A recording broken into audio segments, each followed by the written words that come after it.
Hello dear students. So here I am going to record the last part of our chapter HSAB, that is hard and soft acids and bases.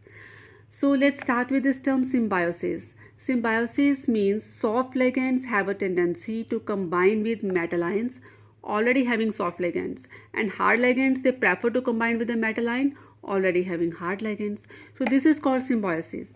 For example, BF3, it contains 3 fluoride ions.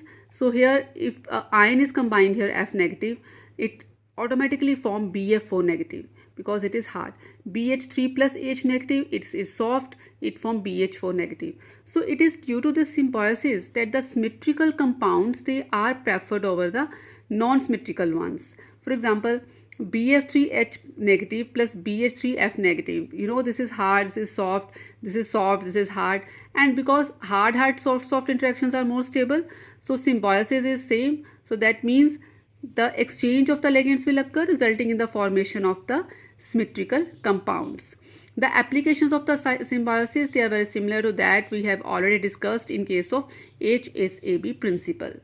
Okay, now as I told you earlier that we will discuss this topic of electronegativity and hardness and softness in detail.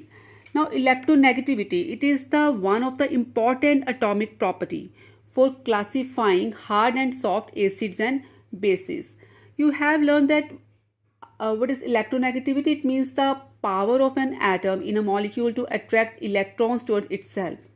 But you know, it is also referred to as the power of an individual ion participating in a reaction. Like lithium, it is of low electronegativity. You know that it is an electronegative, it is a alkali metal ion, alkali metal. Its configuration is 1s2, 1s1. Okay, so in lithium ion, when one electron is removed, if we have to remove the second electron, it will be of very high ionization energy because the second electron has to be removed from the closed shell. So that means lithium ion, it is of high electronegativity because of the high second ionization energy. So it is a hard acid. So transition metal ions in low oxidation states such as Cu positive, when the oxidation state is low, +1, mercury, silver, cadmium in the +1 oxidation states, they have second ionization energy, right, which is very low. And due to this low second ionization energy, they have low electronegativity, which means they are soft acids. So low electronegativity, soft. High electronegativity, hard. Similarly, we can explain the hard acids and hard bases and soft bases. Now, what is the relationship between the electronegativity and hardness and softness? According to Mulliken-Jeffries definition, the electronegativity chi, it is equal to A plus B into delta, where A, it is the electronegativity of the neutral atom, and B, it is the rate of change of electronegativity with charge. It is also called charge coefficient. So that means higher the value of B, higher will be the electronegativity. And it has been found that large, soft and polarizable atoms have lower B values. Small, hard and non-polarizable atoms, they have higher B values.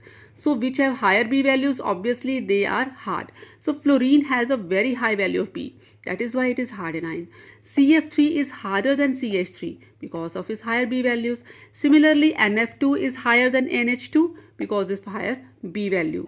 Now a new term has been introduced. It is called the absolute hardness. It is represented by eta incorporated by Parr and Pearsall for both neutral and charged species. Now it has been found that it is a very simple approach to measure the hardness and softness quantitatively.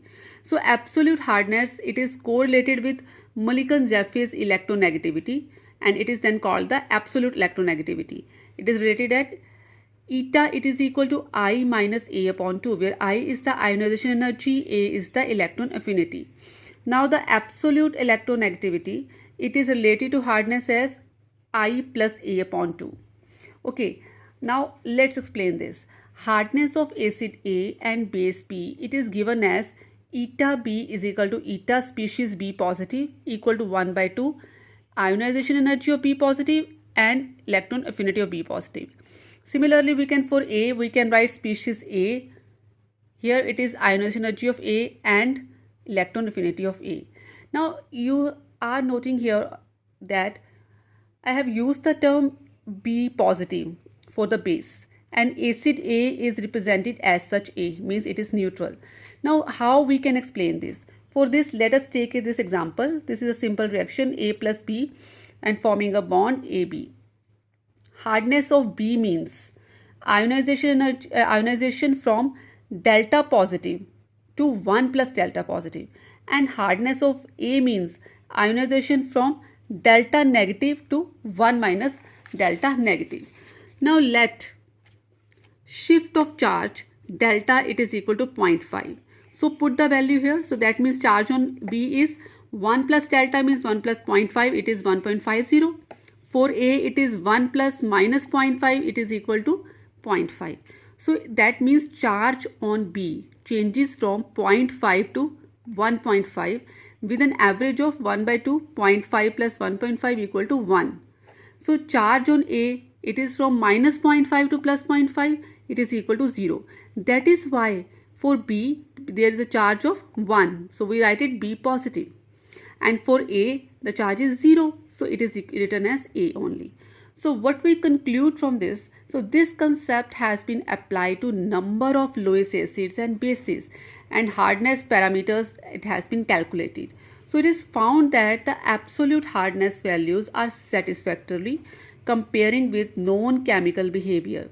There is only one exception in the periodic table, and that is hydrogen. So hydrogen is considered as a special case. So hard acids like Na positive, magnesium ion, aluminium ion, so they have large value of the absolute hardness. Soft acids like silver ion, palladium ion, they have small value of the absolute hardness, and borderline obviously they have the intermediate value.